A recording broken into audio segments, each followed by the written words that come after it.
গালে দিলে ওটা সমস্যা, এই জন্য আমরা পায়ে চুম্বন করি। দুর্গন্ধটাও গেল না, সমাজটাও ঠিক থাকলো। কি বলবো, এটা তো তারাই নিয়ম বানায় যে মহিলারা পুরুষের সামনে যাইতে পারবে না, তারাই নিয়ম বানায় যে মহিলারা পুরুষের সামনে যাইতে পারবে না, অথচ তারাই তো আবার এই মহিলা মাদ্রাসায় কেন পুরুষ যাবে? মহিলাদেরকে মহিলারা শিখাবে, মহিলা মাদ্রাসা তো পুরুষের যাওয়ার কোনো এলাও নাই, তাদেরই তো বানানো নিয়ম, কেন যায় তারা? এটা আমাকে বললেন আগে। এটা তো ওই মহিলা মাদ্রাসা থেকে এগুলা শুরু হয়েছে। যেহেতু 11 বছরের বাচ্চাটাতে দর্শন হয়েছে, এগুলার মূল কারিগর খুঁজে দেখেন ওই মাদ্রাসাগুলোর থেকেই হয়েছে। আর মহিলা মাদ্রাসাগুলোতে যেন পুরুষ না যায়, এটা একটা কঠোর নিয়ম জারি করা হোক, কারণ তারাই বলছে যে মহিলারা পুরুষদের সামনে যাইতে পারবে না, বেপরদাইটা।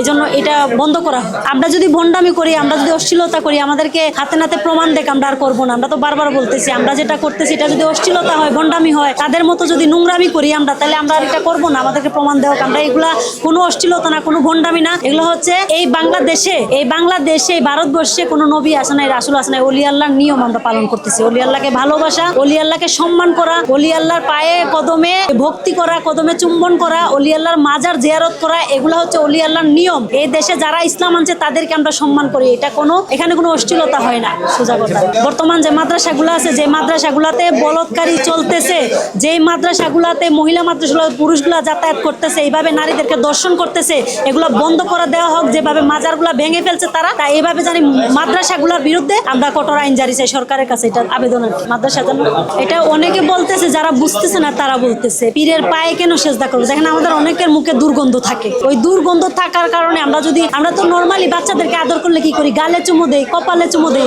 এখন পীর তো একজন পর্যাপ্ত বয়স্ক লোক, তার কপালে চুমু দিলে এটা বেদাত, নাস্তিক বানায় ফেলবে, গালে দিলে এটা সমস্যা, এই জন্য আমরা পায়ে চুম্বন করি। দুর্গন্ধটাও গেল না, সমাজটাও ঠিক থাকলো। পায়ে চুম্বন করাতেই যদি এত দোষ, একটা বাচ্চাকে আমরা আদর করে তো তার কপালে চুম্বন করি, তার গালে চুম্বন করি, এটা তো কোনো দোষ হয় না। আমাদের মনের ভিতরে ইবলিশের বাসা না ভাঙা পর্যন্ত এই বাংলাদেশে কোনো শান্তি হবে না, কোনো ইসলাম প্রতিষ্ঠা হবে না। না, আমরা তো পুরুষকে দেই না চুমুটা। হ্যাঁ, অবশ্যই পুরুষ, আপনারা দেখতেছেন পুরুষ, আমরা পুরুষকে দেই না। আমরা মূলত একজন আল্লাহর অলিকে, আল্লাহর প্রাপ্ত একজন শুদ্ধ মানুষের পায়ে সেজদা, যে সে পুরুষ হোক বা নারী হোক। এগুলা কি গুনাহ না? বলৎকারী যে হচ্ছে, বাচ্চার পেটে বাচ্চা দিয়ে দিচ্ছে, 11 বছরের বাচ্চার পেটে বাচ্চা, এগুলা কি গুনাহ না? নিরপেক্ষ, সত্য প্রকাশে আপোষহীন।